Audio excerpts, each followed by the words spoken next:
What? Why are you shaking your head? You're welcome.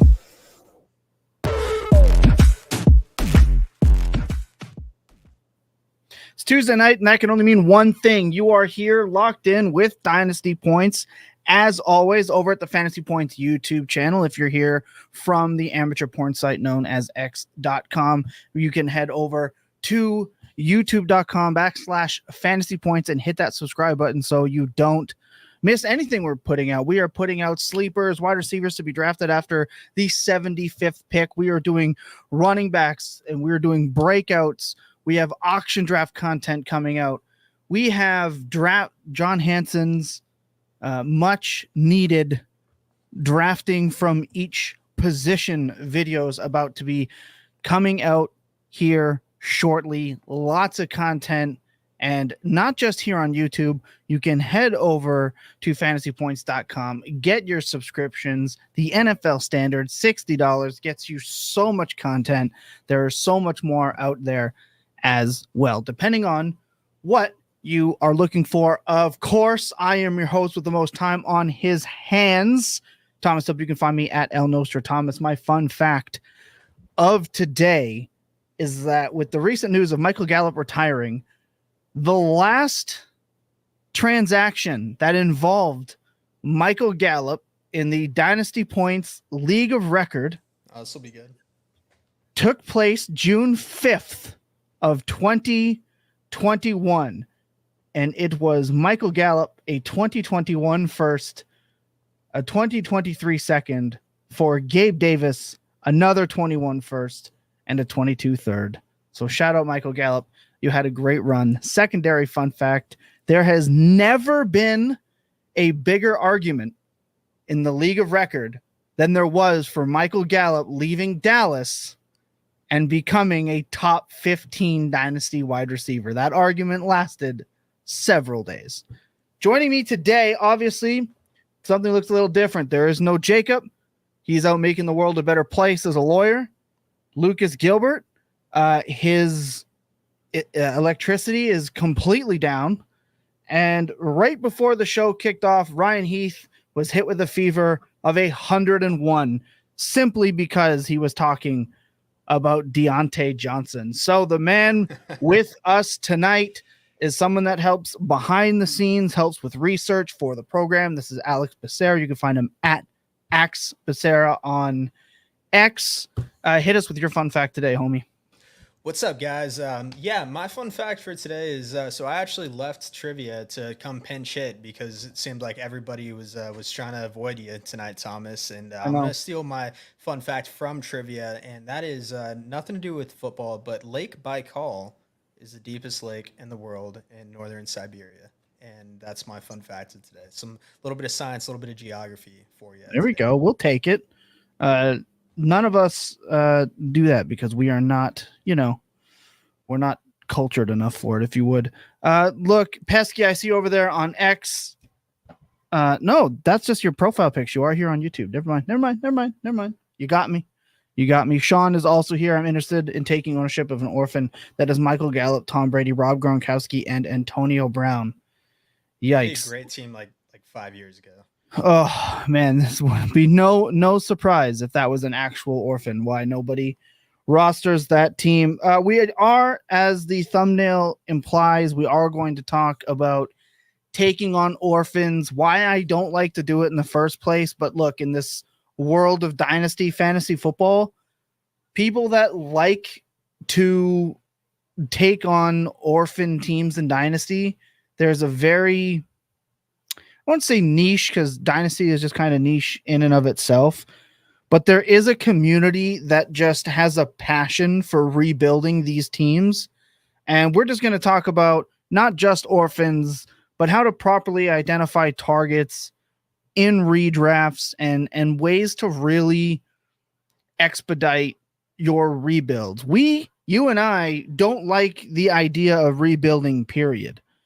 We both played Dynasty in a very specific window, which helps, in my opinion, limit the need for rebuilding. But we understand that it's not always possible to just churn out dynasty trades and find the perfect matches with partners. I liken dynasty trading a lot to dating, where you're just really looking for the perfect match, and sometimes it just doesn't happen and you end up alone in 50 dynasty leagues, crying in the evening. Yeah. A really sad place. Yeah, what you're saying is we do look at dynasties, or I look at it as very cyclical. You know, like we talk about that 2 year cycle a lot, where in a lot of my leagues, I'm trying to compete, get that championship window in that 2 years, and then have the full rebuild done by those second 2 years, where I'm back on top and ready to compete again. So ideally, you're really hoping to either be first or last when you look at it that way in your leagues. And yeah, you're not rebuilding. You shouldn't be constantly rebuilding. I think is that the point that you're making there. Yeah. If you're gonna do it in a cycle, you got to know how to do it. You got to be able to do it fast, and you got to be able to make effective moves to really help you get back to that championship position. Forever rebuilding, like Lucas obviously makes fun of himself all the time for forever rebuilding. There's just it's a running joke here on this program. It can be, I don't know how I can put this. It can be almost addicting, wanting to constantly just have nothing but youth on your team. I have seen a lot of dynasty teams that could be really good if they just finally moved some of the picks that they've accumulated, or moved, like if they're just storing dynasty value for seemingly no constructive reason. Holding youth and would-be points is only fine to a point, in my opinion. There does come a time where it is okay to move off. I also make the argument all the time on the show that you do not just have to trade your good players. Right? If a player becomes good, we got to trade them because they're at that. That's not necessarily what we're saying either. What we are going to be talking about is finding the balance and how to identify it, because there are a lot of wrong ways to rebuild, and we want to help you avoid those things. Before we do, of course, I just want to mention FFPC. You see, you dominate your home, office, and family leagues every year, and now it is time to take your game to the next level, and that is the FFPC. It is the place to play fantasy football this summer. There is no salary caps, no DFS, no new formats to learn, just pure drafting fun that you've always loved. FFPC is home to $1 million grand prizes, massive best ball tournaments, competitive dynasty leagues, which we love, and a multitude of exclusive fantasy formats. Drafts are filling every single day at myffpc.com. Begin your pursuit of millions today at myffpc.com. With that out of the way, we're going to get right into this. Pesky says, Sean, I would do it for Todd. Todd Gurley should be priority one. Geez, shout out Todd Gurley. I took over a dynasty team. It was old as dirt, sold everything off, and started. I think he meant started. Oh no, starting rebuilding. Oh my God, starting rebuild. Started rebuilding this year with 3 firsts, 3 seconds, and 3 thirds. Going to be a fun draft. That is definitely a great start for sure. Let's talk about, Alex. Let's dive in to the first thing I kind of want to get in here, which is identifying your roster. When is it time to actually start a rebuild? Because there's layers to this. There's layers. It's like it is hard to look at your team and go, I am ass. Like it's tough. And sometimes your team is like deceptively good. Yeah. So I like to start this off by going like, if I kind of squeaked into the playoffs, right, which you shouldn't be doing in the first place, but that is a whole different video for a whole different day, right? Just squeaking in like 6th place is not a recipe for success. It can be in only certain situations, but for the most part, you don't want to be a tweener. You do not want to be a tweener. However, if you squeak in And you're looking at your roster being like, man, if this injury happens or if this player gets traded and then I hit on that, like if you have to navigate narratives to see yourself being even within the top 5, I have to be the bearer of bad news. It's time to go. So that's Absolutely. how I identify it. How would you be identifying? And let's talk through it. No, I couldn't agree more. If you're not in the top third of your league in a 12-man league, then you're not doing it right, and you're not building to the right point. In my opinion, like if I know that my roster is not just one trade away from being an absolute contender for one of those top 3 spots, then I'm in a rebuild, and that's kind of the mindset that I approach it with. If you're not one solid trade away from being able to get that first round bye and really just increase those chances of making that championship round, then you're in somewhat of a soft rebuild at the very least. You ideally, to build that true championship roster, you need that depth too. And we're not playing to get the 6th seed or the 5th seed in the playoffs. So if you're not one trade away, then that's when I say that you're really in some form of a rebuild.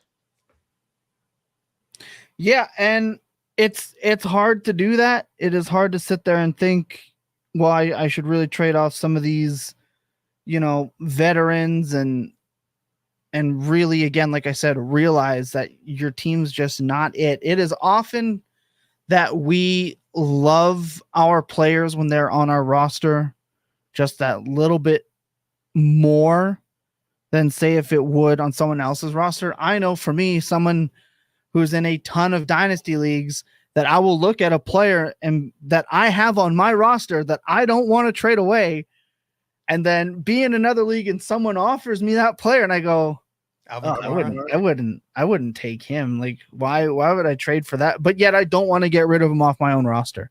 Yep. It's just like from a roster to roster position that the attractiveness of that player can shift that quickly. And that's how fast you can get into the trap of holding on to dynasty players. So identifying is the first step to me in knowing that it is time to rebuild. Now, this is just as easy to do when you take an orphan roster and you look at it. First off, I just want to address that I love, and like I mentioned, love and appreciate everyone that takes orphans. As an orphan myself, there's just a connection to it to me. I appreciate every single one of you and the work that you put in. I understand. However, like myself, there's no faster way to lose a boatload of money like my foster parents did when they adopted me than there is in taking an orphan fantasy football roster. 9 times out of 10, those orphan teams are bare bones. It is someone that has moved their draft picks. They have nothing but 32-year-olds, 30-year-olds, 28-year-olds. They've got the Jameson Williams that they drafted at 106. They've got Sky Moore on the roster. They had Trey Lance as their QB3.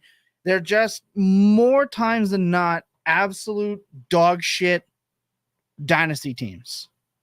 And you have to truly be a sicko to take these on. They lose you money quick. I don't take on orphan rosters because I don't have that in me. I'm not built like that. I don't have that dog in me. But we identify rebuilders with these orphans and what to do with them the exact same way we do as any other dynasty roster. You look at it and you have to look at yourself in the mirror and I will trade these players away. I can't make it. Okay. Now, sometimes you can, sometimes they're good, but no, you have to sit there, look at yourself and you're like that meme dude pointing in the mirror. That's you. That's what you have to be doing to identify it. So it's, you kind of know this stuff ahead of time. Like when we got those DMs, you've gotten those DMs before. You're like, hey, I need someone to take off over this roster. Here's what it is. And they always go, it's not too bad. They've got some of their picks left.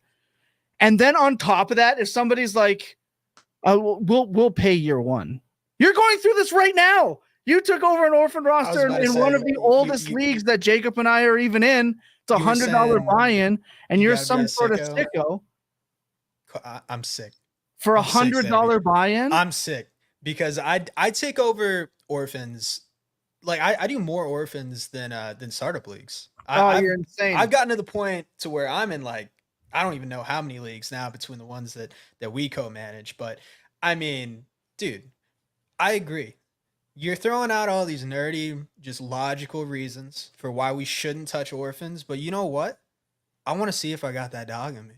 I want to see It's if insane. I can jump into a league where I don't know these people. I'm taking the worst roster, people who a lot of the times know ball more than me, like yourself and Jacob, and then beat them within my 2 year window. Mhm. And it's the most satisfying thing because, but sure, like it's lost me money. If I get 1 year paid for, then I'm in though. Like it's an easy sell because those are the leagues that I'm the most proud of for when I rebuild Mhm. somebody else's mess and I turn it into something that can actually win. And that's just the fun in fantasy football for me. Obviously, there's an ego child to it. Absolutely. 100%. Again, for me, it is just not. It's just not in my DNA. But you identify it the same way. What are the running backs I have? What are the receivers I have? And that leads me to the next thing. The first thing you need to do when rebuilding your team is identify your pillars. You have to identify. Look, I don't like calling them building blocks because I don't think there is such thing because everyone should be available. Everyone should be tradable. Every player is a buy and every player is a sell. We have said this multiple times on this program. It just comes down to value. However, you do need to identify what players to you are the ones that you are the most, that you are better off having than not having.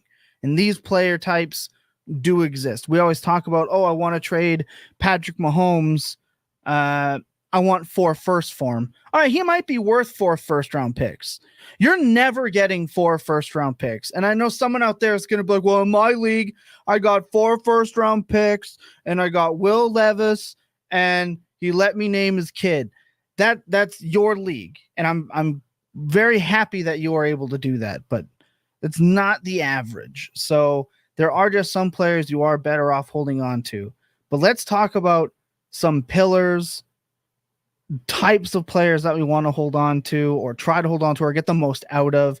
For me, I think there's about I think there's a list of 7 players that to me are truly pillars. It is Mahomes, Allen, it is Hurts, it is Lamar, it is Jefferson, Chase, and Lamb. Everyone else not mentioned can get moved. Tanner is Kyler. Spurgeon Tanner is Kyler a pillar. I don't consider Kyler Murray a pillar. Because just he doesn't hold first round value. For me, Kyler is a buy, but he's not a pillar. To me, there is a difference here. Kyler is a buy if I'm rebuilding because I would take all of those quarterbacks that I just mentioned, even if they're a pillar. And no, I did not mention CJ Stroud because CJ Stroud for me is such a sell. Because he's a sell for players like Kyler. Kyler is the type of player that I would buy in a rebuild or identify because I could more than likely move a Mahomes, Allen, Stroud, Hurts, Lamar, Jefferson, Lamb, Chase, any of these guys in the first round for him with pluses and expand the value of my roster off one player. If I am rebuilding on a team that has Kyler is not someone that I feel like I have to hold on to if I can still get premium assets for him. He's going to be my least favorite quarterback to move because he doesn't have that first round evaluation. But he is that second round startup pick. And if someone came knocking for multiple first round picks and another quarterback, I'm having a hard time saying no if I know this team, if it's time to go. You can't, in my opinion, snub moving Kyler Murray. To me, he's not a pillar, but he is a buy. He is a buy if you can tear down to him. I agree with you there. And that's why I have a hard time saying like pillars because like you said, everybody has their price. The way that I look Mhm. at it though is I'm only moving any of those guys from your list if I can get another guy from that list with a little Mm. something something. So the trades that you give me a lot of shit for is when I have like four three pieces on each side and it looks like Oh a lot yeah. of lateral movement. The reason I do that though is because when you have a guy like let's say you're tearing down from Jamar Chase, Amon-Ra St. Brown. Mhm. I think that it's very a plus on top there is very gettable in a lot of leagues out there. Not every league, like you got to know your leagues, but if you can get that plus, I'm taking a lot. Like I'm any almost any plus I'm taking there because to me those are guys within the same tier that to others might be a tier break. So Yeah. when I'm looking to take advantage of kind of like those targets and what I'm keeping, what I'm can't keep, what I'm not keeping, um, it's mainly looking at it in that tier. Exactly Yeah. what you're saying with those seven pillars. Yeah. 100%. And there are guys that I don't want to trade in a rebuild that to me aren't pillars. Like I would not trade. You know what? We're gonna take. You know what we're gonna do, Alex? What are we We're gonna gonna do, take a Thomas? quick break, Okay, and we come back from the break. We're gonna look at the draft board, and then we cool. look at the draft board. We're gonna look at some tier breaks and some players that we're gonna identify as being less interested in trading in these startups, or not in the startups, but as In a rebuild. rebuild context. Got to get Yep. out of startup season mode. My brain just never shuts off from startup season. And then from there, we are going to identify the next step in what to do in a rebuild. So sit tight, quick break. When we come back, we are expanding on identifying pillars as the second step in how to rebuild your orphans and your own dynasty teams. So sit tight. Okay, what we have here is Dynasty Data Lab, our trusted number one source for ADP. You can find the link in the description after the show. So we talked about how basically everyone here in this top list, Mahomes, Allen, Hurts, Jackson, Jefferson, Lamb, Chase. No, I did not click Stroud. I think his value is insane to me. Jacob and I disagreed on this just recently. I believe it was actually last week.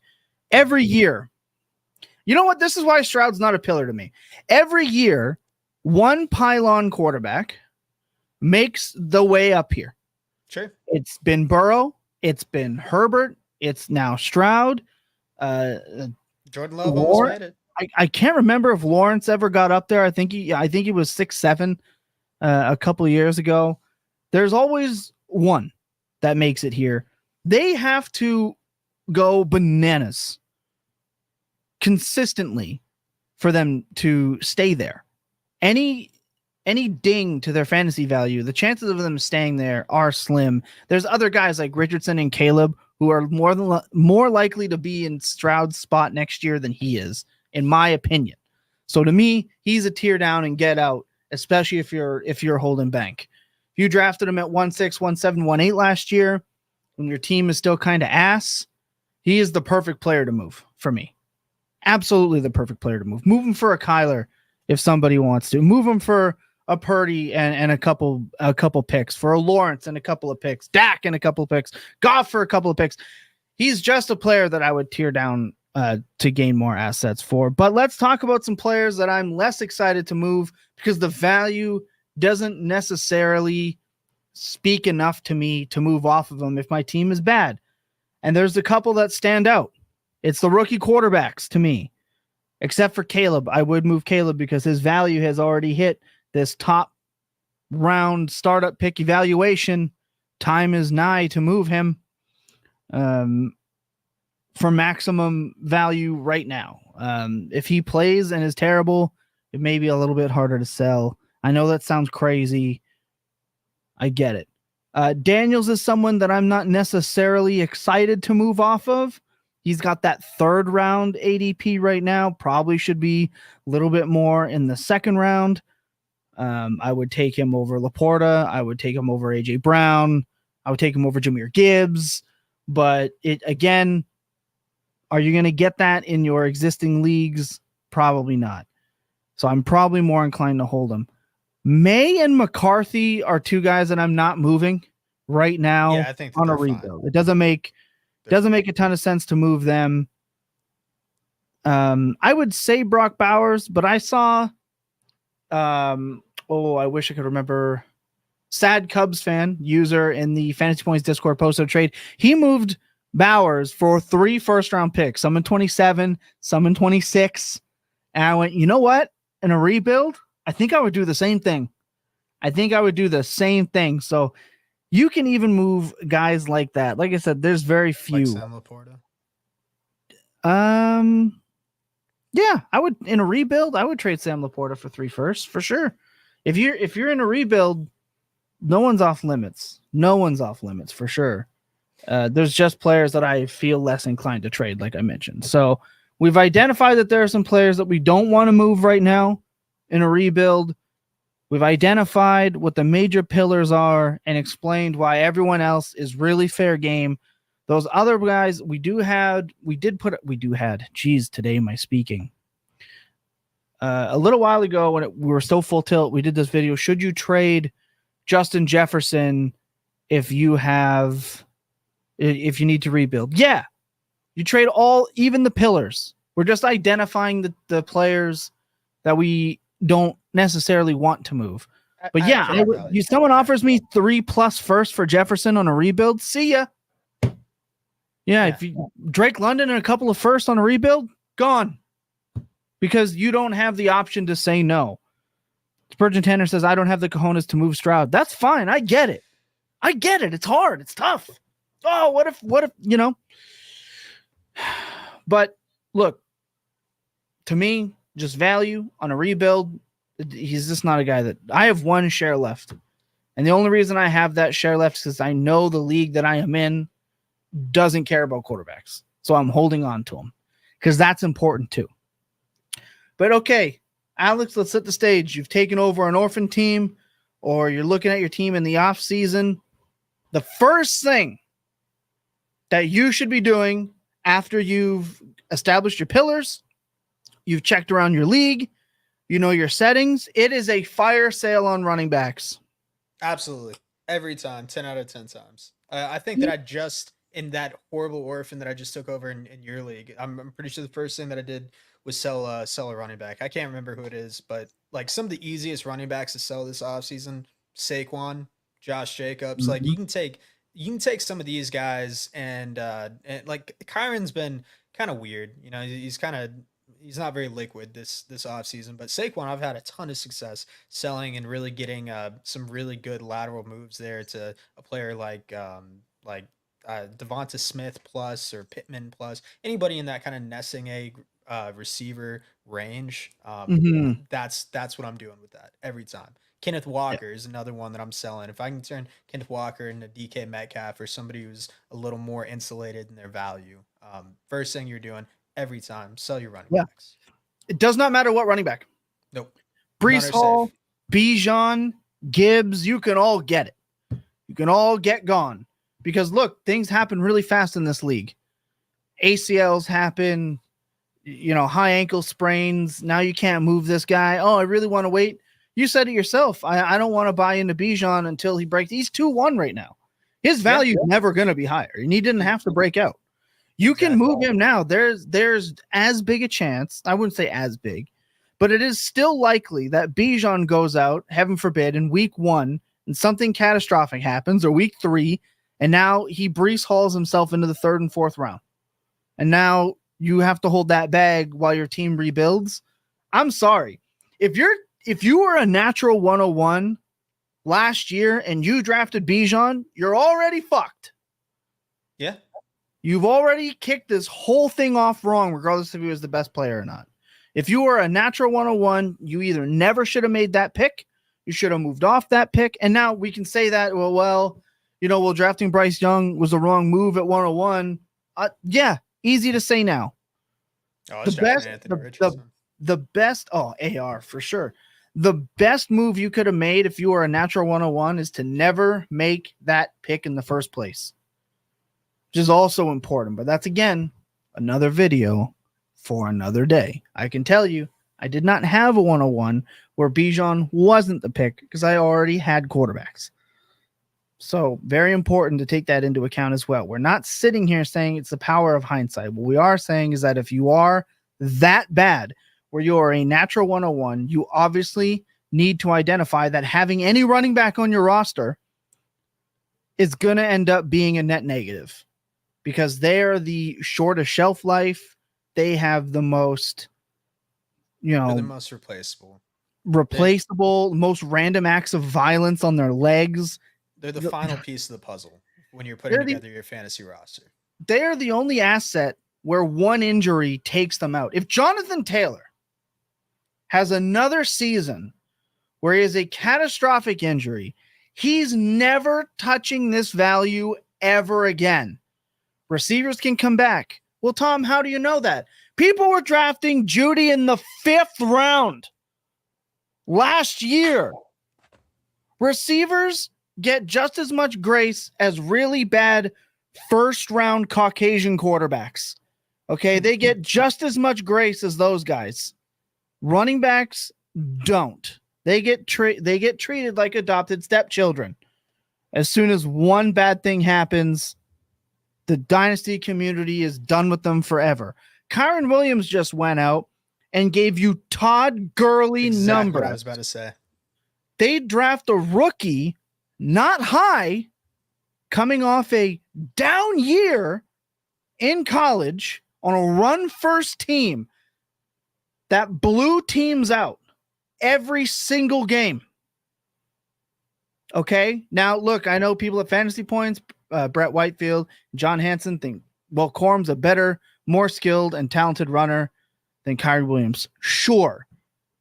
The Rams still drafted him late, and no other NFL team wanted his services. And a running back that just gave you literal league-winning production is already giving people the ick. They don't want him. Like you said, he's not liquid. You can't move him because they're already treating him like he's on the island of misfit toys. It's the same thing with Rachaad White. He's just coming off RB4. Look at he's in the 6th round now.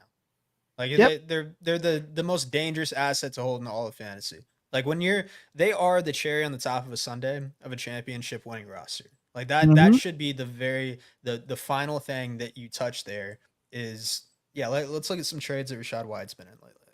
Yeah, it can be tough to see 2 firsts. If you're a rebuilding team, you gotta. When was this made? Start 9-12 team, the 22nd, yesterday. This trade was made in a PPR league. A 24 first and a 25 first for a 25 second Rachaad White. If you're rebuilding and you don't smash that, you're already lost. You've already jumped the shark. All right. This is really bad Adam West Batman, right? Where the shark repellent spray and the shark blows up. That's how corny not taking this trade would be. I might have dated myself with that reference again. I do that seemingly weekly on this program. Yeah, just how old are you? My God. I know. I'm 35, but I feel 68. All right. Pro wrestling will do that to you. You should see me in public. We got obviously this is a 1 QB league. If you're in a 1 QB league, we got Caleb Williams for Rachaad White in the 3rd.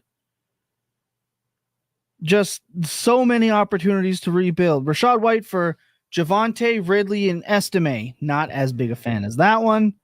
Of that one, I should say. But you want to move Josh Allen? Alex, you're rebuilding. You want to move Josh Allen? Someone offers you a 25 first for Rachaad White and Dak Prescott. Does that even pique your interest? 25 first. No. Not even a little. See, for me, I would be considering moving that. Those are more assets that I can move to help liquidate. Rachaad White and Mike Evans for a 25 first and a 25 third. That's a little light. But again, if that is the most your league is telling you that they're willing to give you, you take that. These are just some examples. 24 first and Algier or Rachaad White in the 3rd. Well, you take that first. I'm taking that first there. Like, they got to go. And like you said, he just finishes the RB4. So it's not like we're just sitting here picking on Rashad White. He's so bad. Hey, he just But finished as the RB4 and he's below Josh Jacobs, who's older than 27 now with a new team, and it makes no sense. People coming are off a more historically inefficient season. exactly when people are more worried about projected production than actual production, Mhm. that's when you can really take advantage of them when you're doing these rebuilds. And that's how you at some point you got to be honest with yourself and what you were saying earlier with just holding the bag on some of these players that are just sitting there on your roster because you're hoping for projected production for year after year. And it when it's just not coming, being able to recognize that faster, Mhm. that's the 2 year cycle. That's how you avoid that. And you keep on moving. You're Right. constantly building towards something. Yeah, if you're rebuilding, you need those running backs off your roster. Now, what I'm not don't hear what I'm not saying. Right? I'm not telling you that, or not even suggesting that you should just take the first offer for Brees Hall that pops up. Not what I'm saying. All right. And you might be wondering, well, Tom, how would you even have Brees Hall? There were teams that were really bad that I had when I was rebuilding where I traded for Brees Hall when he got hurt because I wanted to store that value up. And then you could move Brees Hall after. I remember I picked up Brees Hall for and I think Calvin Ridley, and I moved Mike Williams, Saquon Barkley in a third. That team was already bad.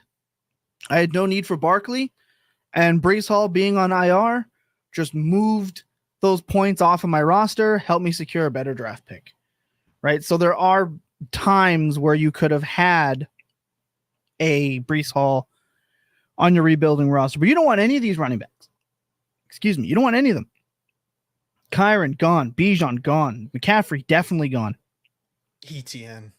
Etienne for sure gone. Jacobs, White. It doesn't stop. I don't want to roster Jonathan Brooks. However, I will say this.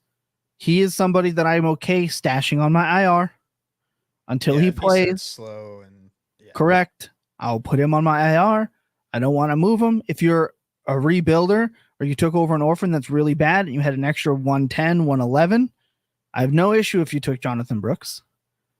I think that's fine if you want to make that bet for later. I am not a draft to trade later person because I think you need a lot of things to go right for you. But I understand. Brooks and Benson, I get it. All right. Stash them on your taxi and you call it a day. I understand. Every other running back that isn't a rookie or a really cheap sophomore, like a Chase Brown, better not be on your roster. Those have got to go. Move those assets for more wide receivers and more picks. If you have any high value running backs, turn them into quarterbacks however you have to, whether you have to pay a little bit more to do it. Don't like the idea of giving up assets in a rebuild, but you have to identify, this isn't new information, running backs are the most fragile asset. Let me you ask want you to get them off. What are you doing with players like can we clip that? With Zamir White or with Zach Moss or with those kind of They're fringe. gone. Okay. You're selling them at current value. You won't give it a couple weeks into the season. Gone. Because look, again, what are you really pushing for? I agree with you. But I get it. But I understand in the fantasy mindset, well, they're gonna play and they're gonna gain value. Players still don't want to trade for running backs in season either. So all they're going to be doing is, well, I'm going after Zamir White and I'm going after Zach Moss because I don't want to pay that much. That's why they're coming. If somebody is knocking on your door because they want those running backs, it's just because they have walked straight past the mansions on the block that have the Ferraris in the garage, and they're like, nah, can I borrow your Pinto? Because to them, that's feasible. They'll take an Uber. Zamir White is an Uber in terms of dynasty running backs compared to renting a Ferrari. The Uber of running backs. He's the Uber running backs. Now, I am pro on this podcast. I have been pro Zamir White the entire offseason, and Ty Chandler and all these guys, the Gus Edwards, the Bucky Irving, the Zeke Elliott, all those guys, super cheap, great, move them. And no, I feel like this is something that a lot of rebuilders struggle with too. I'm glad that we're talking on that. How do you approach players who you or the fantasy community as a whole feel like are on the cusp of a breakout Mm-hmm. right before they break out? And that kind of, are you okay with missing out on that if they do Yeah. break, like Dontavian Wicks? What are you doing Yeah. with a player like Dontavian Wicks on your roster? Moving him. If I'm going to And that, rebuild, I'm moving him. Because you know what it is? We like to think we have all the answers. And 8 times out of 10, we don't know shit. yeah. Now, yes, it can backfire on you. People sold Puka Nacua when I he sold first started Tank Dell. breaking out for a second round pick. Oh no. I get why that might happen, but we're not talking about wide receivers in this case. We're talking about a running back. Wide receivers that break out like that, like crazy, I tend to hold on to. Wicks didn't do that. The chances of Wicks doing that in this offense is so slim, because guess what? Jaden Reed broke out. He did. Second half, crazy. Yeah. We love it. Guess what? Jaden Reed is now across almost every Dynasty platform I've seen. Worst bet at cost for the Green Bay Packers. Can't sell him. I saw him go for a second and a third in the league record today or yesterday. Yeah. It's like, we love him. I'll say this. If Dynasty Twitter, if you're tapped in to Dynasty Twitter, if they love someone, I'm using that as much as I can to move off of it. Because when the community as a whole thinks we have something locked in, we're wrong most of the time. Tyrone Tracy, baby. Hey, Tyrone Tracy. That's my guy. We're not wrong about Tyrone Tracy. We're just early. All right. Like that's one for me. But no, I'm moving him because he has a ton of value right now on these rosters. I would just move him. Yeah, absolutely. And when we were talking about projected, you move projected production for current production or for current value. Like you take advantage of that because it's fun to be right, but you're gonna, if you play the market, do the smart thing, continue to sell those players when other people are high because they haven't done anything, they haven't proven themselves yet. Most of the time they haven't proven themselves for a reason. Go ahead and sell them, even if you feel like it's low. It's a smart thing to do. Stockpile value. Use that value to condense later on. Just get that, turn those points into value for now. Right. And I'm not saying there, like I said, there's not going to be players at running back that I don't want to roster if I'm rebuilding. Sure, Jalen Wrights, Marshawn Lloyd, Chase Brown, Kendry Miller, Zach Charbonnet, Kamani Vidal, even J.K. Dobbins, Bucky Irving, Ray Davis, Braylon Allen, Tyrone Tracy, Audric Estime, Jaleel McLaughlin, Ty Chandler. There is a ton of running backs. Antonio Gibson, Tank Bigsby, Isaac Orendo, Damian Pierce, Rico Dowdle. All of those guys that are deemed bums. I want them on this roster, so hopefully I can churn them out for second round picks, third round picks, cheap wide receivers and third round pick. Just constantly. They're going to be next year's Mike Davis. They're going to be next year's Zamir White. They're going to be next year. And you just keep doing Somebody might be. I remember we former host on this program, Billy the Stone, we flamed him for liking Zamir White and wanting to hold him. And now we're sitting here by Zamir White. I wrote him up in an article at FantasyPoints.com that you can still get there as an undervalued veteran and a startup pick. He's still technically undervalued in that regard. If you're building zero RB, people are already asking, should we pick up Madison? Should we pick up Madison? So training camp has just started and someone's already knocking on the door, right? Bringing up Madison. We haven't even gotten to week 1 yet. Bindle says trade Reed for Rice or Debo. Yeah, if it's possible, 100%. 100%. Best part is, since we're talking about rebuilds and orphans, if you can trade Reed for any one of those guys and a little bit on top, that's the move.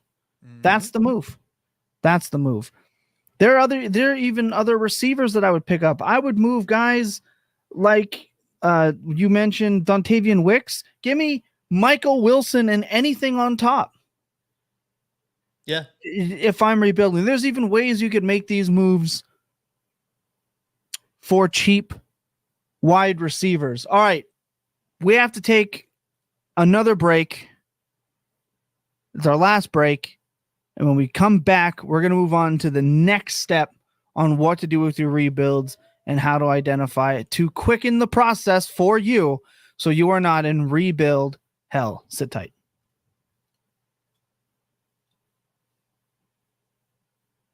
Okay, we're back. We've talked about shopping your running backs, coming to grips that your team is just not that good, or coming to grips with you might have made a terrible mistake taking over an orphan. We have talked about identifying some pillars. Let's help people get some trades done. Let's get more Dynasty trades done.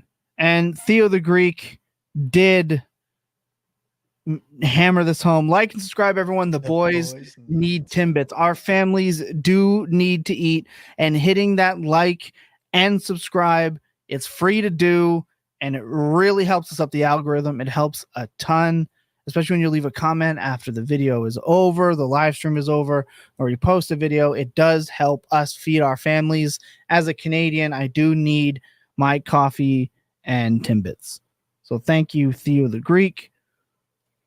Brian Ford, Zamir is not zero RB target. He is a classic dead zone style back. Next Madison, not very good at football. How is he undervalued? The LDD role in Vegas, very good. 16 points per game over the last 3 games of the year, and he's cheap as hell. Yeah, I'll take it. I'll absolutely take it. What up, Dan? Shout out to you. And he's also not in the dead zone. He is significantly past the dead zone. 9th round, not dead zone for me. He's the SDD role. Short down and distance. I would put money that he's the first down back. I would definitely put down, which is the LDD role. He'll be the guy. If Madison sees the field, Labe is not going to be the starting back on Vegas. Yeah, I don't feel very strongly about any of those guys in Vegas, honestly. For that price, who really cares? I'm betting on Zamir White. Yeah, he's not. Yeah, Labe to me is a bigger long shot to me to be fantasy productive in any capacity than Zamir White. And White, believe it or not, a little bit better at catching passes than people think in his 3 starts towards the end of the year. 6 targets against Indianapolis for 5 catches. And against the Chargers, he had 4 targets for another 3. He definitely can do it, and he's not bad in pass pro either. Definitely somebody that I want to target. Anyway, definitely happy still moving, though, too. If you can get him for a 2nd round pick, see you later. See you later. Yeah. Yeah. And the only running backs that I really am holding on to at all are rookies that currently have not touched the field at all. Like in that late, like that Tyrone Tracy, that Garendo, like players like that. Those are the only guys that I am keeping. And I'm excuse me, I'm stockpiling those too because history's told us that one's gonna hit. So yeah. Isn't Labe playing the Abdullah role? Yeah, the Abdullah role wasn't very valuable, which is my big point. Dead zone is the genre more so than ADP. You're too smart to be in on White. What are you missing out on? I'm okay to have I'm okay to have the Zamir White fight right now. What are you missing out on? Like, really? They're not missing out on much. Is he a little bit jumping the shark in the 9th round? Yeah. Loved him in the 11th round. Gone up. Loved him in the 11th round. Loved him in the 12th round. Never going to cost you that in an existing league. Not in any league that I'm in. And he doesn't go in the 9th round in any league that I'm drafting in. And I've done multiple drafts recently. Yeah, that's this high. Is a fake 9th round is a fake ADP. Can we click on him to actually see the 9th round is a fake ADP to me. This doesn't actually happen. Not in any league that I've ever been in. It's the same thing with ETN. ETN doesn't go here in this 3rd round in any league that I actually play in. He doesn't go there. That's a fake ADP.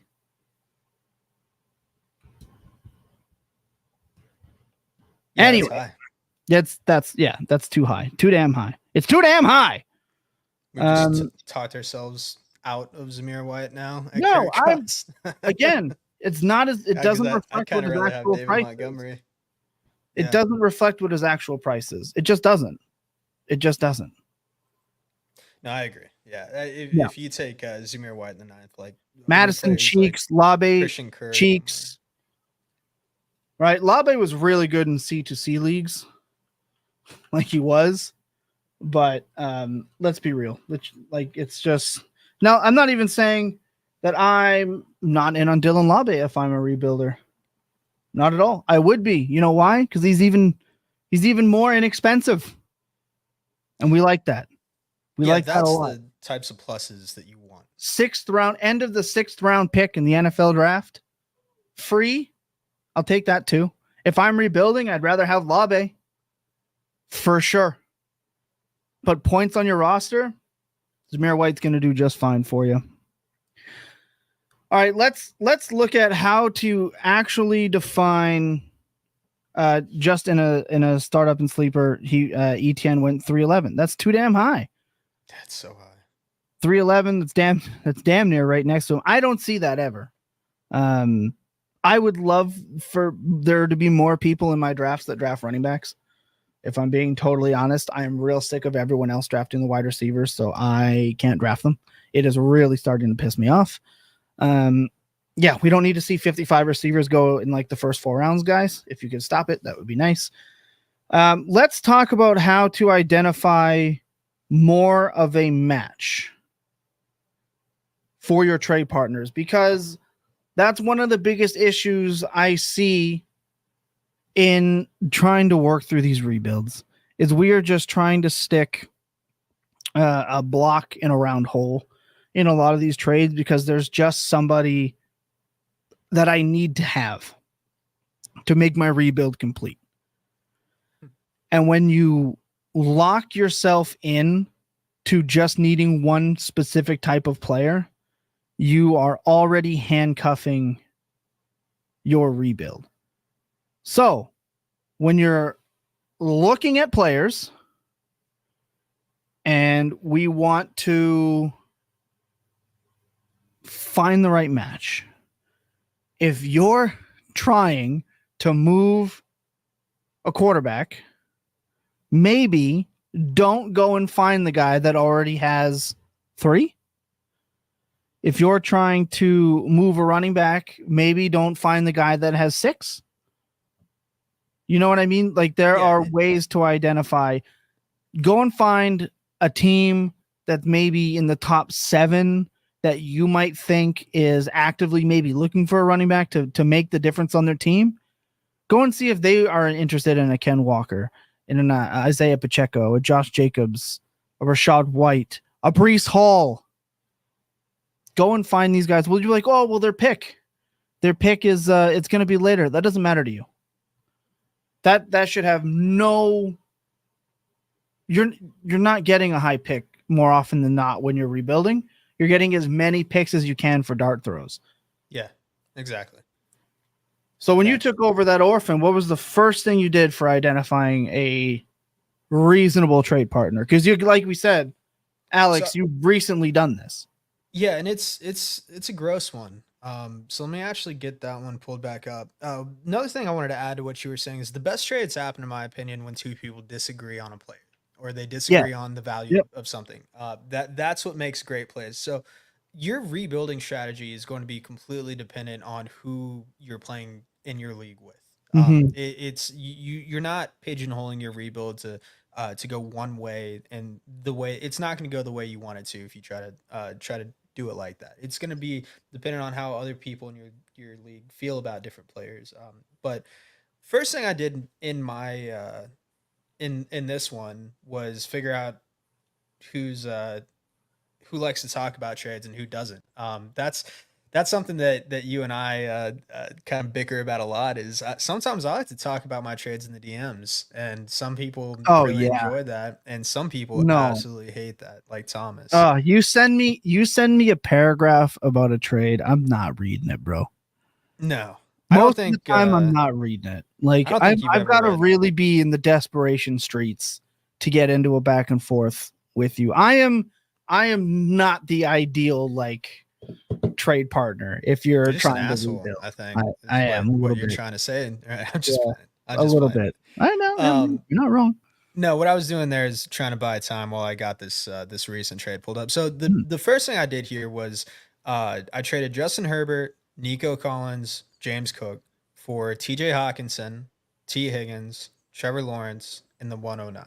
That was my very first move on this roster. It's a roster that's pretty devoid of talent Mhm. outside of Herbert, Collins, and Cook were by far my top three players in terms of value on that roster. I moved all of them in one go. But moving from Herbert to Trevor Lawrence, so the first thing I was looking for was somebody who was wanting to upgrade at quarterback Yeah. because quarterback's the most overrated, one of the most overrated positions in Superflex Dynasty Oh, it is formats. it's the most overrated. Yeah, you Don't you pull that punch. You gotta run. if you can make a lateral move and get a plus for any quarterback, do Mhm. it. So Yeah. first thing I did was Justin Herbert to Trevor Lawrence. To me, that's essentially a lateral Yep. move, and so that I knew that if I was getting a plus, he saw that as a tier break, and I did not. Look T at that. Higgins, Nico Collins. So I got T Higgins with Trevor Lawrence.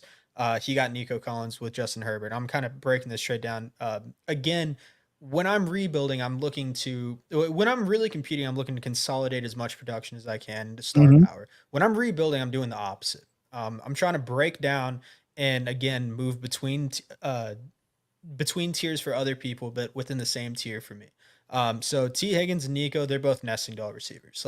If you feel super strongly about Nico, then that cool. I'm not going to fault you for it. But to me, the difference in value in production, what I'm going to get between him and T is going to be minimal, and it's not going to make up the difference from TJ Hawkinson and that 109 and James Cook. And that really selling that running back.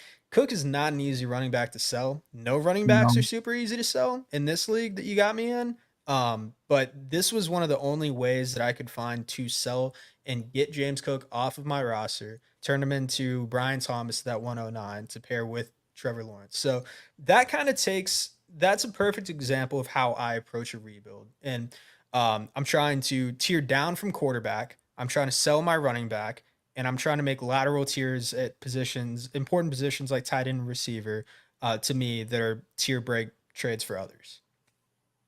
Yep. Yep. That's exactly how we should be doing it for every position. Tiering, finding teams that you can identify as a tier down situation. Here we go. Theo the Greek says, if you have Laporta in a rebuild, what would you trade him for? Any other of the tight ends, whether you're trading, and this is where I believe the whole tier down at tight end thing is a myth. Like, to begin with, to me, you have to tier down super far for this tier down tight end thing to work. Most people aren't trading Mark Andrews or Kyle Pitts or TJ, they're not trading, Andrews and Pitts and a plus for Laporta more times than not. They're not doing it for Bowers. They're not doing it with McBride. They're not doing it with Kincaid. And you don't want Travis Kelce if you're in that rebuild situation. So that takes it out. If I'm looking for a trade partner with Laporta, first thing I'm doing is checking their warp and seeing where Sam Laporta fell in your league's warp, which you can do at South Harmon FF. We had Iowa Mike on a couple weeks ago where he talked about that. I strongly suggest it for everyone. And I would be going and finding the warp equivalent to that tight end in wide receiver form and then start building your trade around that. Obviously, it's really easy to just talk about, oh, I would trade him for me is like a 2.5 first place base first player. Let's just trade him for that and call it a day. Sure. If I'm in a rebuild and I'm desperate enough, I would do that. But it's easier said than done. In terms of tiering down, who am I identifying? It's TJ Hawkinson. If somebody is willing to trade you for Sam Laporta and you are rebuilding, to me, Hawkinson, perfect player to tear down to. He's going to be on the IR. He's not coming out the gates. Even if he does, his production going to be lower. It's going to drive down your max points for. It's going to help you secure that pick. And if Hawkinson comes back healthy and McCarthy or Darnold doesn't totally shit the bed, his value, to me, he's going to jump from a 6th round pick. He's going to jump right back up to a 5th round pick the minute he starts playing football. He's going to gain some value, giving you another player that you can tear down even farther to. I would also be totally willing to accept a tear down to a guy like Evan Ingram, Jake Ferguson, as long as, again, those pluses you're getting match the depth that you're going in ADP and total dynasty value. To me, those are the targets. If you want to move them straight up for a wide receiver, I think this is fine too.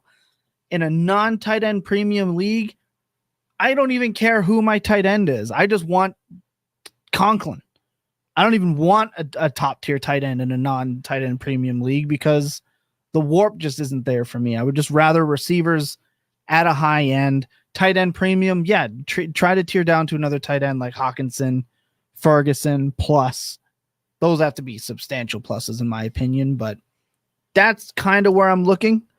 I don't want to just give you a base first type gimmick because, again, it's just kind of a cop-out that I feel like some podcasts kind of do, where they just say, well, just go trade this player for like a couple picks. Well, then trade that player for a couple picks. And after a couple of players, no one in the league has picks anymore. So it just gets to a point where it's redundant. I will say on the other side, I would see if it's possible to trade Sam Laporta for a quarterback. I was going to say, I think that trading Sam Laporta for a quarterback, somebody like Dak, somebody like Trevor Lawrence, somebody like Purdy, I think that's I think that's pretty easily gettable. And if that's something that you need, I think you should pull the trigger on it. Yeah. Sam Laporta is not somebody who I think is going to hold their value for years and years like Travis Kelce did in this second round. I think he's somebody, I don't think that there's much of a difference from a production standpoint at all, or will be, between Trey McBride and Sam Laporta. Trey McBride it's a 1A, 1B situation for me at the tight end 1 situation. I still don't really understand why there's a full round and ADP difference between the two.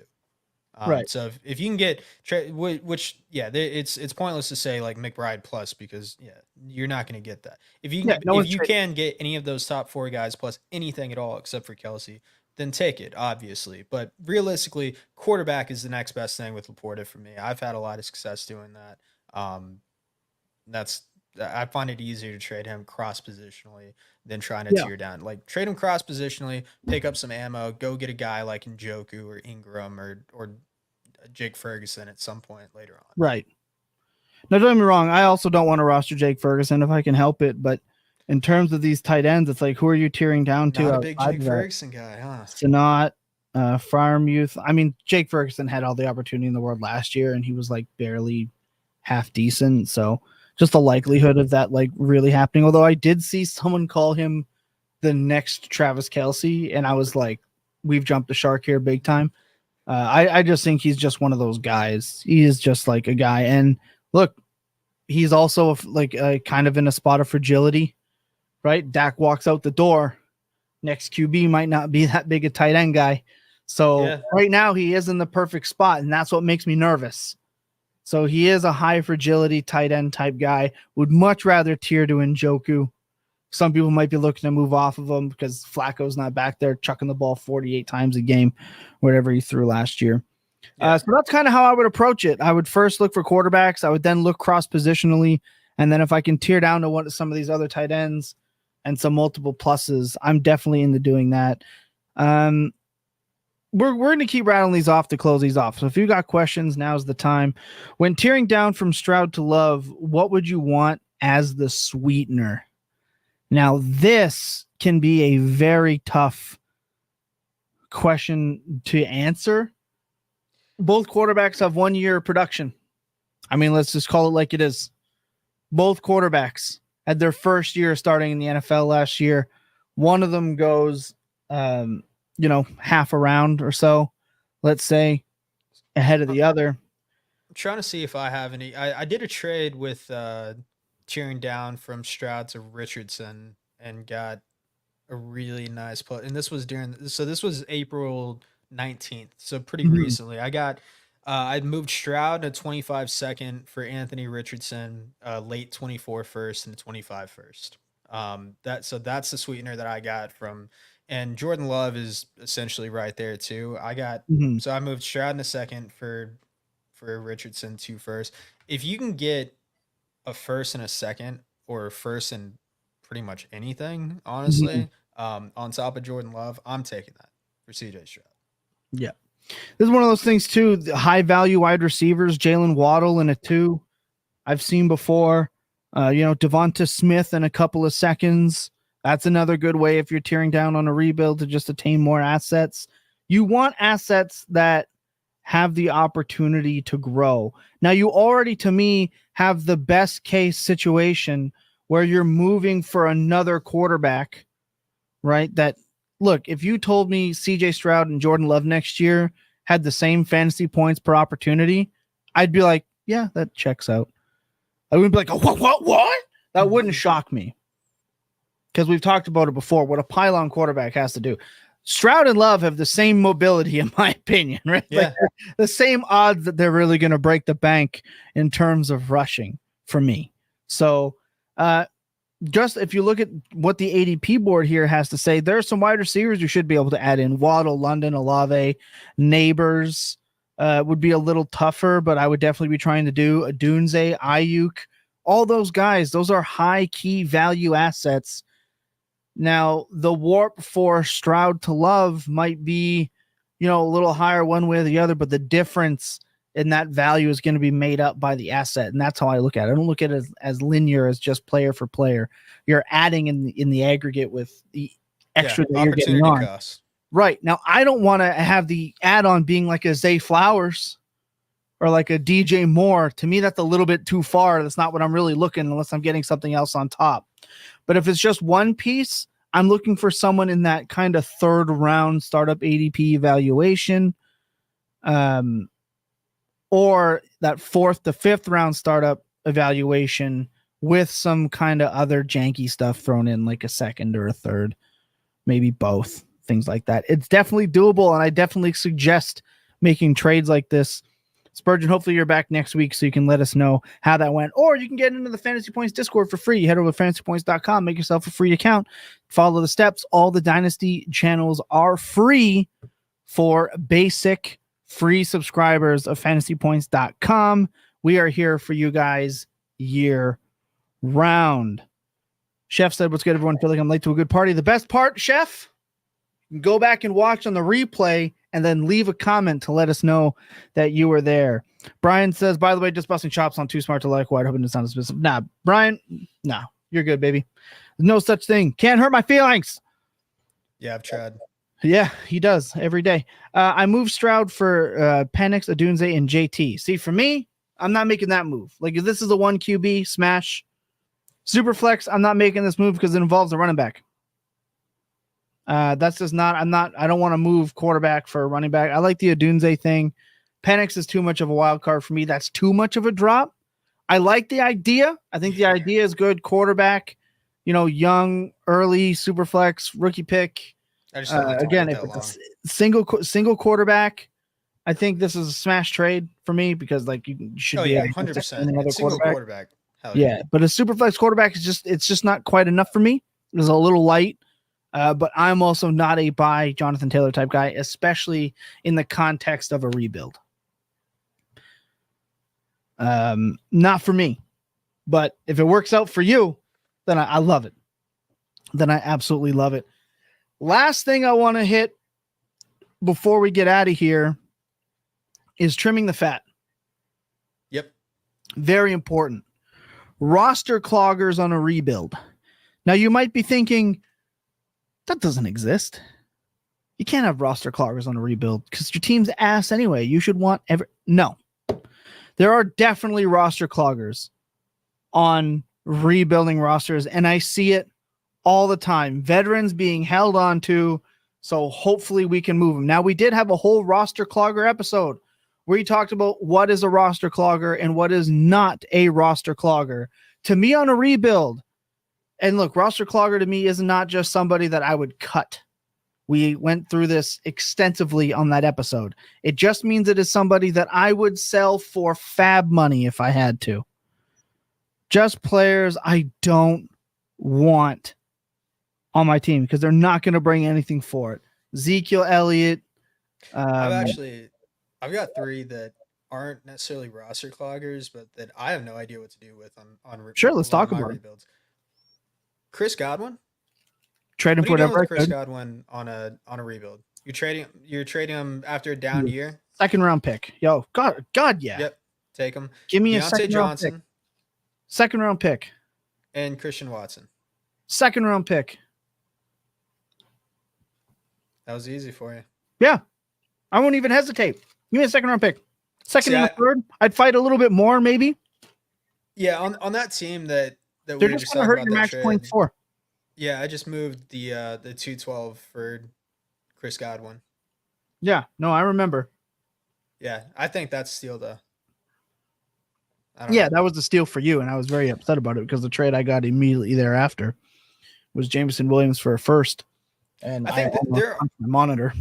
There are cases where I think it's okay to hold a short-term asset for it if it's sure. going to go up in the short term. You just have to realize that if you're rostering those 3 players, it's going to hurt your max points for. Yeah. And to me, if I'm really committing, I better not be the 1-3. I better not be the 1-4. Yeah, that's fair. I want to be the 1-1. At worst, I want to be the 1-2. Godwin, Dejo, all those guys, they're hurting your max points for. Yeah. Chef, you don't like Zeke for this year? I mean, they have no one really. Yeah, on a rebuild, no thank you. Right? This is a rebuild episode. Don't want him because it's just going to hurt my max points for. It's just going to, even if your league's not a max point, even if your league is not a max point 4 league, Zeke might rush for 3 touchdowns one game and win you a week. If that one win bumps you from 101 to 104, Zeke just fucked you. Yeah. Don't want him. Give me a third. Mike Williams is another one. Gone. Third. Yeah. All those guys. Samuel, third. Davis. Brandon Cooks, Rashad Bateman, Darnell Mooney, Tyler Lockett, Demario Douglas, Gabe Davis, Curtis Samuel. All these dudes. DeAndre Hopkins, Jahan Dotson, Raheem Mostert, Austin Eckler, Romeo Dobbs, Jerry Jeudy, Josh Downs. All these guys are just hurting your max points for. See ya. To me, they're just not. I'd rather have third and second round picks if I can. If I can package them up and go get them, I'd love to do that. Yeah. That's trimming the fat for me. And then players that I do want that you might think are those type of roster cloggers, Jacoby Brissett. Give me him. Let me see if I can go shop that guy when he starts for a couple of weeks. Sam Darnold. Love quarterbacks. Gardner Final thoughts on this. Go and take quarterbacks. Take late quarterbacks. Yep, take late quarterbacks. Aiden O'Connell, who I'm just going to call it, O'Connell starts week 1 for the Raiders. You think Gardner so? Yep. I think it's going to be Gardner. I don't. You know why? Why? Because Devontae Adams likes O'Connell. And if Devontae Adams goes, you're starting O'Connell, they're going to go, yes, sir. Yeah. Also, Gardner Minshew's ass. Gardner Minshew's ass. Gardner Minshew's his ass. Like, but Aiden O'Connell's not. I don't. They're both ass. It's just which one's. I think Minshew has cooler hair. I think Minshew's more ass. I think Minshew's more ass. I do. I'm gonna call it week 1. Week Minshew's 1. He's got the Baker Mayfield Jr. swag. I don't know. He gives me those vibes. Yeah, he's just worse, which is saying something. He's like Florida. He's worse Baker Mayfield. He's just worse Baker Mayfield. Yeah. He's like year 2 Mayfield. Like just handing the ball to the other team. Not good. Yeah.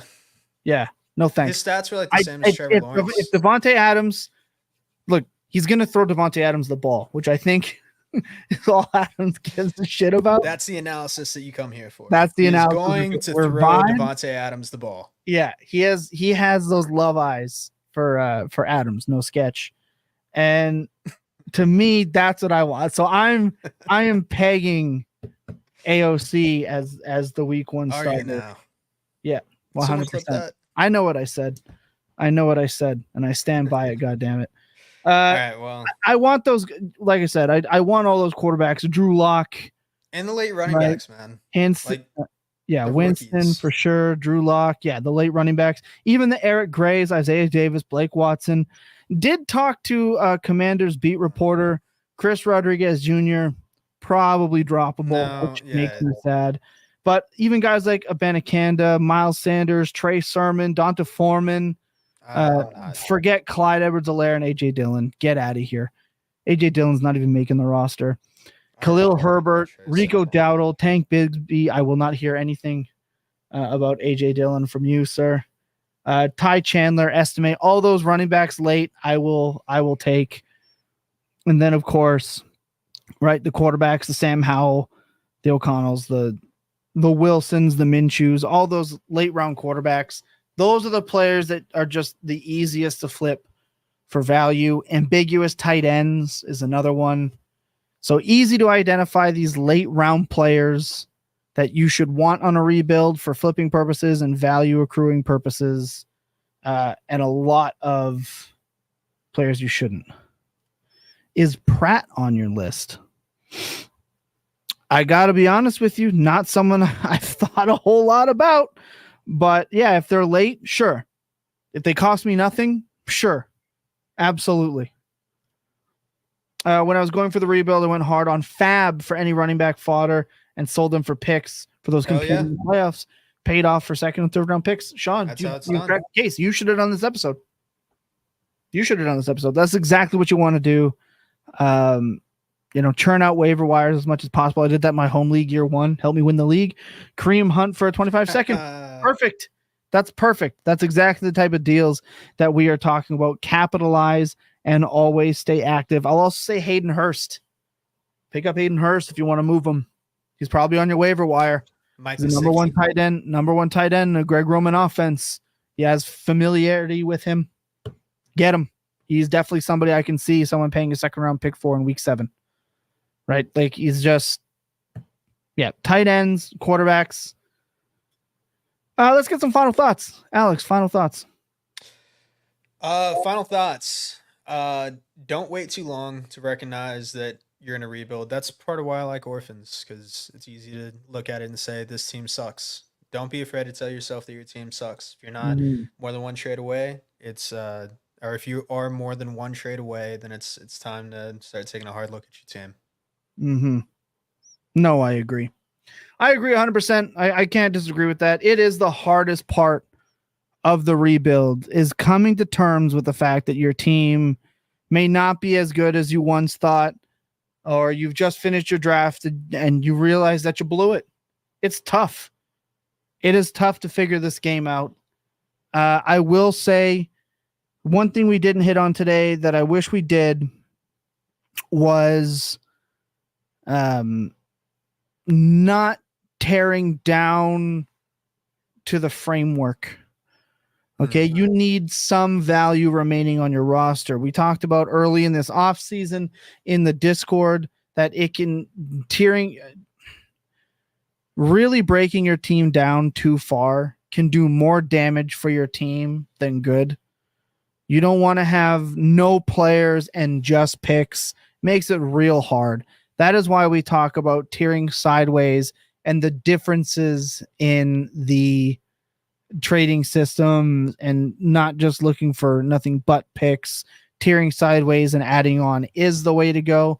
Tearing it down bare bones is possible, but you got to be a real sicko, like one that takes on a bunch of Dynasty Orphan teams. Real sick, man. Real sick to be willing to rebuild that deep.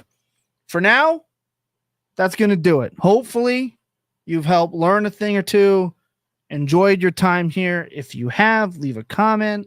Subscribe if you're not. Like I said, it goes a long way for us. Hopefully, everyone on the team is having a better evening. Hopefully, Ryan, you are doing well with your fever. Jacob, hopefully you have helped save the world today, being a lawyer. And Lucas, hopefully your power is restored in due time. With that, I want to thank Alex for joining me today. He really stepped in. I pulled him away from trivia tonight to help lock it in, so all you guys were not stuck with just me rambling my nonsense on by myself. Again, without Alex, the Dynasty Point show does not run the same. This is the man that helps me with my researching. You might think that I don't do any, and you're right, because Alex does it. So shout out for him. Shout out to him. Shout out to everyone listening. Without you, there is no show. And we say this all the time. We're here for you guys. Thank you, sir. And thank you. Enjoyed every minute of this. Good work, guys. Travis, we appreciate you. Tell your friends. Let them know where you got some of this great information, some of this nice trivia that you can use at dinner parties. Also good for weddings. Definitely good for weddings. Use this info at weddings. It'll blow people's minds. That's going to do it for us tonight. Remember to hit that like. Remember to hit subscribe. If you're listening to this on the podcast, leave a review. 5 stars. Helps us more. Comment. Doesn't have to be about football. Tell me what color shirt you're wearing. Tell me what your favorite sandwich is. Tell me that my hat sucks. I don't care. Leave the comment. It helps us more than you know. Remember that clear eyes and full hearts can never lose in your best days. Goddamn. They're always spent tilting. Good night, everybody. What? Why are you shaking your head? You're welcome.